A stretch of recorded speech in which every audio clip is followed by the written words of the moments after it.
صلی اللہ علیہ وآلہ وسلم کے بارے میں آپ نے ایک ویڈیو میں کہا کہ یہ ناسبیوں کا درود ہے. نہیں، میں نے تو نہیں کہا،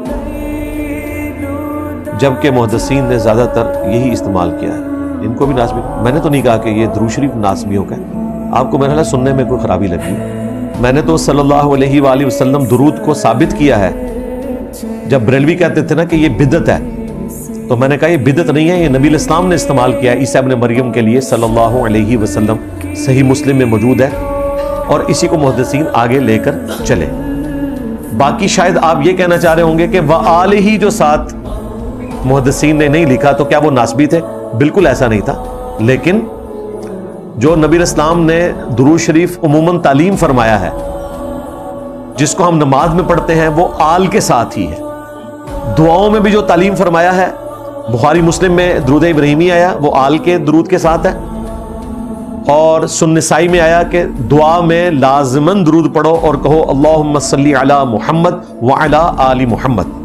تو جب آپ درود شریف کو ایز اے وظیفہ پڑھیں گے، نماز میں پڑھیں گے، دعا میں پڑھیں گے، تو پھر وآلہ کے بغیر نہیں پڑھیں گے، پھر واقعی آپ ناسبی ہوں گے، کیونکہ نبی الاسلام نے وآلہ کے بغیر تعلیم نہیں فرمایا.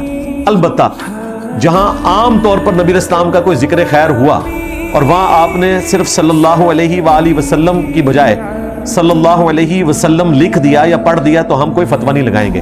لیکن اس کی روٹین بنانا، اور میں اکثر دیکھ رہا ہوتا ہوں یہ ہمارے دعوت اسلامی والے جو لوگ ہیں مولانا الیاس قادری کے ساتھ اتنی لمبی دم لگاتے ہیں، پہلے بھی اور بعد میں بھی، اور جب نبی صلی اللہ علیہ وآلہ وسلم کا نام لیتے ہیں تو وآلہ ہی پڑھنا بھول جاتے ہیں، صلی اللہ علیہ وسلم. اور مولانا الیاس قادری کو دامت برکاتہم عالیہ، تو پھر تو ہم یہ کہیں گے کہ یار وآلہ سے کوئی چڑ ہے تمہیں؟ تو یہ کلچرل ایک ڈفرنس آ چکا ہے.